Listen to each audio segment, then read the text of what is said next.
কি মনে হয় কতদিন লাগবে আপনাদের ঘুরে দাঁড়াতে? আমরা অচিরেই ঘুরে দাঁড়াবো। বাংলাদেশের মানুষ অপেক্ষায় আছে কখন বঙ্গবন্ধু কন্যা মাননীয় প্রধানমন্ত্রী শেখ হাসিনা ফিরবেন, এবং আমার যেটা মনে হয় সেটা অতি দ্রুতই। আপনি যখন বঙ্গবন্ধু শিখিয়েছেন যে মানুষের জন্য কাজ করো, লড়াই করতে হবে, আপনি রাজনীতি করবেন মানুষের জন্য, আমরা রাজনীতি করি মানুষের জন্য, মানুষের কল্যাণে। বাংলাদেশ আওয়ামী লীগ, আমাদের নেতা বঙ্গবন্ধু কন্যা শেখ হাসিনা যে উন্নয়ন করেছেন বাংলাদেশের জন্য, সেই উন্নয়নের রাজনীতি মানুষের জন্য, মানুষের কল্যাণে কাজ করেছে। আমি তো চাইলে আরাম আয়েসে নিরাপদে এই দেশে কাটাতে পারতাম। বঙ্গবন্ধু কন্যা মাননীয় প্রধানমন্ত্রী আমাকে বলেছেন দেশের জন্য, দেশের মানুষের জন্য কাজ করো। আমার এলাকায় গত 3 বছরে যে অভূতপূর্ব উন্নয়ন হয়েছে, আপনি সাংবাদিক হিসাবে আপনি আমার নির্বাচনী এলাকার পাশেই আপনার উপজেলা, আপনি জেনে নিতে পারবেন যে আমরা যে উন্নয়ন করেছি, সেই উন্নয়ন তো এই এখনকার যে সরকার গত 7 মাসে কিন্তু নতুন উন্নয়ন করতে পেরেছি, এই উন্নয়নের ধারাবাহিকতাই রক্ষা করতে পারে না। তো এই জেল জুলুম, মামলা, হয়রানি, আমাদের ব্যবসা বাণিজ্য, পরিবার, আমাদের আত্মীয় স্বজন, দলের নেতা কর্মী সকলেই কিন্তু কষ্টে আছে। এবং বিশেষ করে আমার নির্বাচনী এলাকা সহ সারা বাংলাদেশে নিরপরাধ মানুষগুলো রাতের পর রাত হাওরে কাটাচ্ছে। কেউ গরুর ঘরে কাটছে। আমাকে একজন সেদিন একটি ভিডিও পাঠালো, মানে দৃশ্যটা দেখে আমি খুব আবেগ আপ্লুত হয়ে গেছে যে সে গরুর করে উনি কাটাচ্ছে। তো এইভাবে আমাদের নেতা কর্মীরা করছে, আমরা করছি। আমরা এই দেশ, আমাদের নেতা বাঙালি জাতির জনক বঙ্গবন্ধু এই দেশকে স্বাধীন করেছেন, এবং বাংলাদেশের যে উন্নয়ন, বাংলাদেশের যে গণতান্ত্রিক আন্দোলন এবং বাংলাদেশ নামক রাষ্ট্রটি সৃষ্টি হওয়ার পিছনে আওয়ামী লীগের নেতা কর্মীদের রক্তে রঞ্জিত হয়েছে বাংলাদেশ। আওয়ামী লীগ এই দেশকে আজকে বিশ্বের বুকে, বিশ্বের মানচিত্রে একটি মর্যাদাশীল একটি রাষ্ট্র হিসাবে পরিণত করেছিল। সেই রাষ্ট্রের সকল মান সম্মান আজকে ধূলিসাৎ করে দিয়েছে এই সরকার। আপনি দেখেছেন কিনা জানি না, আজকেও আমরা দেখলাম যে উত্তরায় 2 জন লোককে ছিনতাইকারী সন্দেহে প্রকাশ্যে ঝুলিয়ে রাখা হয়েছে। এবং বিশেষ করে যে আমাকে এক মহিলা আমাকে একটা মেসেজ পাঠাচ্ছে যে ভাইয়া, আমরা 4টা পরেও বাসে নিরাপদ মনে করি না। আমাদের এই বাংলাদেশ তো কখনো অনিরাপদ ছিল না। আমরা তো, আমাদের হাতে তো একটি নিরাপদ বাংলাদেশ ছিল। দেশ চাললে আপনার ভুলভ্রান্তি হতে পারে, ক্ষমতায় থাকতে যে সব জিনিস ভালো হবে, কিন্তু আমরা আর যাই করি, আমরা এই দেশকে একটি শান্তির দেশে তো পরিণত করেছিলাম। এত উন্নয়ন আপনারা করেছেন, এত কিছু করেছেন, কিন্তু এই পরিণতি কেন আপনার মনে হয়? এটা পরিণতি হলো আমরা আন্তর্জাতিক ষড়যন্ত্রের শিকার হয়েছি। আমাদের গোয়েন্দা ব্যর্থতা ছিল। আমরা গত 15 বছর সরকারি দলে ছিলাম। আমরা দল হিসাবে, রাজনৈতিক দল হিসাবে বাংলাদেশ আওয়ামী লীগ হয়তো আরো অ্যাক্টিভ হওয়ার কথা ছিল, সেটি করতে পারেনি। এবং যেটি আপনি ইতিমধ্যে দেখেছেন যে আমেরিকার প্রেসিডেন্ট ডোনাল্ড ট্রাম্প বলেছেন যে 29 মিলিয়নের কথা, যে 29 মিলিয়ন বাংলাদেশে দেওয়া হয়েছে বিভিন্নভাবে। তো যাই হোক, আমি মনে করি আমাদের এই ব্যর্থতার পিছনেও, আমাদের যে ব্যর্থতা নাই সেটা বলি নাই, কিন্তু মাননীয় প্রধানমন্ত্রী সবসময় একটা জিনিস চেয়েছিলেন যে রক্ত যেন আর না জড়ে। যদি মাননীয় প্রধানমন্ত্রী রক্ত জড়ানোর কোন পরিকল্পনা থাকতো, 5 তারিখে কিন্তু আওয়ামী লীগের লক্ষ লক্ষ নেতাকর্মী ঢাকা শহরে আসলে পরিস্থিতি অন্যরকম হতো। মাননীয় প্রধানমন্ত্রী চেয়েছেন যে এই দেশটি তার পিতা বঙ্গবন্ধু স্বাধীন করেছেন, এবং আওয়ামী লীগের নেতাকর্মীরা গত 50 বছর তিলে তিলে এই দেশকে আজকে এই পর্যায়ে নিয়ে এসেছে। তো এই দেশের শান্তি শৃঙ্খলা এবং দেশকে একটি নিরাপদ রাষ্ট্রে এবং রক্তরঞ্জিত না হওয়ার জন্যই মাননীয় প্রধানমন্ত্রী 5 তারিখে এই সিদ্ধান্ত নিয়েছেন। তো আমরা মনে করি যে আমরা যে উন্নয়ন করেছি মানুষ কিন্তু ভুলে যায়নি।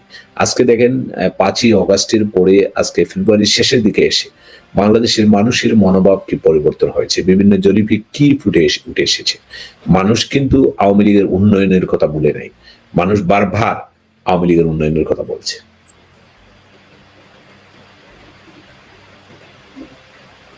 কি মনে হয় কতদিন লাগবে আপনাদের ঘুরে দাঁড়াতে? আমরা অচিরেই ঘুরে দাঁড়াবো। বাংলাদেশের মানুষ অপেক্ষায় আছে কখন বঙ্গবন্ধু কন্যা মাননীয় প্রধানমন্ত্রী শেখ হাসিনা ফিরবেন, এবং আমার যেটা মনে হয় সেটা অতি দ্রুতই। প্র্যাকটিক্যাল অবস্থা তো উনি একটা বক্তৃতা দেন, অ্যারেস্ট শুরু হয় আরো বেশি করে। সর্বশেষ ছাত্রলীগের সমাবেশে বক্তৃতাকে কেন্দ্র করে 32 নম্বর বাড়িটা গুড়িয়ে দেওয়া হলো। অপারেশন ডেভিল হান্ট এর মাধ্যমে 7-8 হাজার ছেলে কে অ্যারেস্ট করা হচ্ছে? দেখেন 1971-এও মনে হয় এরকম নির্যাতন হয়নি। আমাকে একজন প্রবীণ, আমি মুক্তিযুদ্ধ দেখিনি, আমার জন্ম 1972-এ, 75-এর বঙ্গবন্ধু হত্যাকাণ্ডের সময় আমি ছোট ছিলাম। তো আমাকে একজন প্রবীণ আওয়ামী লীগের নেতা আমাকে ফোন করলেন, যে বললেন, বাবা 1971-এর মুক্তিযুদ্ধকালীন সময়ে বিশেষ করে বালাগঞ্জ, আমার নির্বাচনী এলাকা বালাগঞ্জে ভয়াবহ নির্যাতন নিপীড়ন করেছিল পাকিস্তানি সেনারা এবং তাদের দোসররা। 1975-এ বঙ্গবন্ধু হত্যাকাণ্ডের পরেও এমন নির্মম নির্যাতন হয়নি। এই নির্মম নির্যাতন আমাদের 32 নম্বর, যে বাড়ি থেকে বাংলাদেশ নামক রাষ্ট্র সৃষ্টি হয়েছে, বঙ্গবন্ধুর 6 দফা থেকে শুরু করে 69-এর গণ অভ্যুত্থান থেকে শুরু করে 7ই মার্চের ভাষণ, সকল রাজনীতির এবং বাংলাদেশ নামক রাষ্ট্রের সৃষ্টির প্রাণকেন্দ্র ছিল এই 32 নম্বর বাড়ি। সেই বাড়িকে গুড়িয়ে দেওয়ার পরেও, লক্ষ লক্ষ আমাদের নেতাকর্মী নির্যাতন নিপীড়ন হওয়ার পরেও, হাজার হাজার নেতাকর্মীকে গ্রেফতার হওয়ার পরেও আওয়ামী লীগকে কিন্তু শক্তি দ্বিগুণ হচ্ছে। এই যে ফাগুন মাস, এই ফাগুনে কিন্তু আওয়ামী লীগ উজ্জীবিত হয়েছে। আওয়ামী লীগের শত শত নেতাকর্মী ঐক্যবদ্ধ একটি প্রশ্নে, সেটি হলো আমাদের স্বাধীনতা, আমাদের মুক্তিযুদ্ধ, আমাদের নেত্রী শেখ হাসিনার প্রশ্ন। যে জামাতে ইসলামী বাংলাদেশে একা নির্বাচন করলে 2 থেকে 3টে আসন পেত, বিএনপির সাথে নির্বাচন করলে 18 থেকে 20টা আসন পেত। সেই জামাতে ইসলামী প্রকারান্তরে বাংলাদেশের রাষ্ট্র ক্ষমতায়, তারাই সমস্ত নিয়ন্ত্রণ করছে। তারা অফিস আদালত, ডিসিএসপি কর্মকর্তারা নিয়ন্ত্রণ করছে। তারা সেনাবাহিনীতে তাদের প্রভাব বোঝা যাচ্ছে। আপনারা কিছুই টের পান নাই কিভাবে এটা ঘটলো? এটা আমাদের অবশ্যই আমাদের ব্যর্থতা। আমি মনে করি যে আমরা আরো অ্যাক্টিভ হওয়া উচিত ছিল। দীর্ঘদিন দল ক্ষমতায় থাকার কারণে আমরা হয়তো বুঝে উঠতে পারিনি। তো কিন্তু আমি একটা কথা বলি, যে আমাদের বিএনপির যে বন্ধুরা, ওনারা কিন্তু এখন বুঝতে পেরেছে। গতকালও আমাকে বিএনপির একজন নেতা ফোন করে বললেন যে ওনার এলাকার একজন ওসি ওনাদের কথা শুনে না, জামাত ইসলামী যেভাবে বলে ওভাবেই শুনে। তো এটি আমাদের এই দেশের জন্য, একটি রাষ্ট্রের জন্য, আজকে যখন জামাত ইসলামীর নেতাদের কাছ থেকে আমরা অনেক বড় বড় বাণী শুনি, আমাদের কষ্ট হয়, আমাদের হৃদয়ে রক্তকরণ হয় যে 1971 জামাতের ভূমিকা, এবং বিশেষ করে আপনিও 90 স্বৈরাচার বিরোধী আন্দোলনের সময় 90 সালে আপনি দেখেছেন যে জামাত শিবিরের নির্মম নিঃসঙ্গতা কিভাবে করেছে। বিভিন্ন বিশ্ববিদ্যালয়ে শুধু ছাত্রলীগ নয়, মুক্তিযুদ্ধের পক্ষের শক্তি এবং বিএনপির সংগঠন ছাত্রদলের উপরে কিভাবে নির্মম নির্যাতন করেছে। জামাত কিন্তু তার সেই অতীত থেকে ফেরত আসেনি।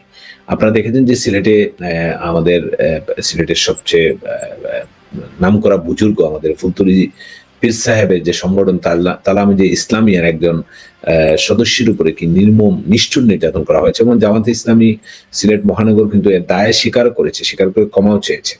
পরবর্তীতে যদিও ইসলামী ছাত্র শিবির ঢাকায় জুয়েল তো খুবই আলোচিত 3টে হত্যাকাণ্ড, এই মামলা তো এটা তো প্রকাশ্য জামাত শিবিরের নেতা কর্মীরা জড়িত ছিল। আমরা তখন সদ্য আমি কলেজে ভর্তি হয়েছি, 1988 সালে এমএমসি কলেজে যখন ভর্তি হওয়ার কয়েক মাস পরেই এই হত্যাকাণ্ড, এবং আমাদের লেখাপড়ায় কিন্তু যথেষ্ট ক্ষতি হয়েছে তখন।